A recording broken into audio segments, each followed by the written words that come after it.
الرحمن الرحيم إلهي بقى مهدله أخيارتا ماشا السجود مذي هيد هلال إذن هو مهدسنتهي أخيارتا بحسي ساعدات oo ka timiday jaaridaha dibadda iyaguna waa ku mahadsanyihiin waxaan leenahay ilaahay ajir haydan ka siiyo maalkiinana Allah idin barakeeyo wixii hadda ka dambeena insha Allah inayna midaan ku eka doonina rajaynaa si saacad doonto marka waxaan leenahay ilaahay idin barakeeyo waxaad dhiibateen sadaqa waaye ilaahay baa ajir idin ka siinaya insha Allah haddana sii wadi doontiina rajaynaa hay'adda hilaalna waxaan jecelnahay meeshay mudan tahay inay marsiin doonto ilaahay idinkiis waana mahadsantihiin waxa waaye warka inta ku soo koobaan rabaa ilaahay hay'adin barakeeyo maalkiina insha Allah jaaridaha dibadda gudaha kuwa jooga waxaan idin leenahay saacida hay'adda haliil meel fiican insha Allah wax ku bixi doontaa intaasaan rabaa inaan ku soo gabagabeeyo wassalaamu calaykum waraxmatullaahi wabarakaatuh aad iyo aad ayaan ugu mahadcelinaynaa dhalinyarada Hilal Foundation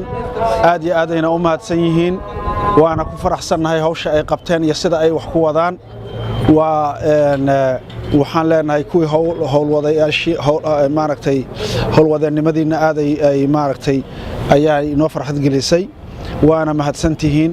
haddeen nahay insha Allah tacaala jaaliyadaha dibadana waa qaylo dhaanta waa qaadaynaa waana maaragtay ku maaragtay insha Allah tacaala waana rajaynaynaa in aan idin kala soo qayb qaadano wixii awoodeenno tahay waana mahadsantihiin boqolkiiba boqol khayr Allah idin siiyo wajazaakumullahu khayran aljazaa maaragtay raggii hore wax u qabtay iyo kuwa maaragtay hadda wax qaba doonana aad baan maaragtay ugu dhiirigelinaynaa in ay hawshan qiimaha wanaagsan ardayda la caawinayo iyo maaragtay isbitaalada dadka dhibaataysan inay maaragtay ka soo qayb qaataan ayaan maaragtay ugu yeeraynaa insha Allah tacaala annaguna waxba lama hari doono insha Allah tacaala waana wixii awoodu tahay hadii Allah idmaayo bismillaah alxamdulillaah wasalaatu wasalaamu calaa rasuulillaah waxaan rabaa inaan wax yar warbixin kooban ka sheego dhalinyarada Hilal Foundation oo isla jirna maanta iyo dhaqaalihii aan ka soo aruurinay Nairobi oo ku wareejinay alxamdulillaah waxa galabta noo suura galay inaan ku wareejino dhaqaalihii aan ka keenay Nairobi cadadkiisii oo isku ogeyna reer Nairobi aan soo wada shaar gareyna amba aan isla ogeyna inta ay tiradiisu la eg tahay $6,000 oo aan ka soo aruurinay reer Nairobi sanadkan waxaan aad iyo aad ugu mahadcelinaa reer Nairobi oo barnaamijkaas qaybooyin ka qaatay min bilow ilaa dhamaad kulamadoodii oo ilaa dhowr kulan laga yeeshay kabacdina ay suura gashay in dhaqaalahaas soo aruuro waxa sidaas oo kale aan u mahadcelinaa dhalinyarada Hilal oo galabta kulan noo qabatay dhaqaalihina meeshaas noo kala wareegtay waxa aad iyo aad ugu mahadcelinaa raggii qaybta ka ahay ama xagga ha naqato ama inta ha naqato anagana wakaaladii ama hantidii dadka ka dhaxaysan haynay in culeyskeeda uu naga digo oo meel la isla ogaan ku wada wareejino aad iyo aad u mahadsantiin bismillaahir rahmaanir rahiim alxamdulillaah rabbil aalamiin salaatu wasalaamu ala rasuulillaah sallallahu alayhi wasallam anagoo ka kooban guddi ka imiday Nairobi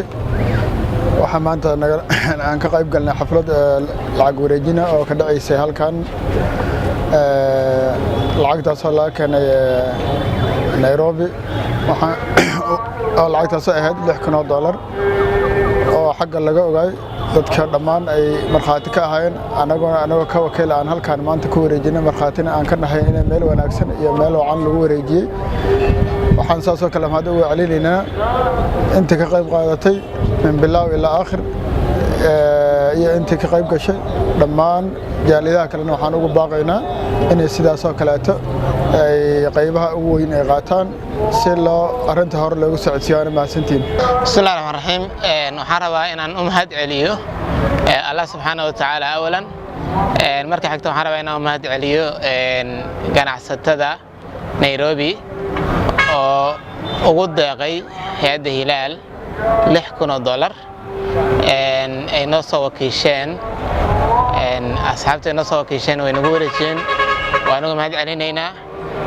jaaliyadda Nairobi ee ganacsatada ku nool runtii ma ahan markii ugu horeysay horena muxuu ahaa waxay nooga bixiyeen ay noogu deeqeen lacag fara badan oo inta ka badan haddana waa markii labaad ay ku deeqayaan waxaan leenahay Allah u barakeeyo ganacsigooda aadaan uga mahad celinaynaa anagana insha Allah tacaala meeshii lagu tala galay ayaan ku bixi doonaa Ilaahay raali ka noqdo waxaan ugu baaqayaa marka dadka kalena inay ku daysadaan ay tusaale wanaagsan u noqdaan dadkan kale si jaaliyadda Nairobi kale wax u bixiso kale ayagana u bixiyaan ayaan ugu baaqayaa ay ku daysadaan deegaan kasta waxa hormariya dadkiisa waxaan leeyahay ku daysada oo deegaankiina hormariya aad u maasantihiin sidoo kale isla munaasabada waxaan rabaa inaan uga faa'iideysto qaybta kale oo nala guddoonsiiyay maanta oo taariikhdu ay tahay 10 February 2018 qaybtan kale waxa lacag cadadeedu ay tahay $1,000 saad ka arkaysaan boorka ku qoran waxa soo dhiibay jaaliyadda America ayadana waxa ay sheegay maanta ayaan la guddoonsiiyay waxaana soo dhiibay oo hogaamiye u ahaa Sheekh Xasan waxa uu soo wakiishay Macallin Bashiir isaga ayaan guddoonsiiyay waxaan leenahay ayagana Allah u barakeeyo niyad wanaaga iyo sida kalsoonida ku dheehan tahay ay u soo bixiyeen lacagtaas bedelkoodana bedel khayr qaba Allah uga dhigan leenahay jaaliyadaha kalena waxaan ka rajaynayaa insha Allah taala sidoo kale in ayagana tusaale ay u noqdaan ay ku daysadaan sida muxuu ay sheeg dadka walaalahoodaba ay u bixiyaan ayagana sidoo kale inay u soo bixiyaan si wax loogu qabto dadka u baahan oo walaalahooda iyo deegaanadooda loogu hormariyo aad u maasantihiin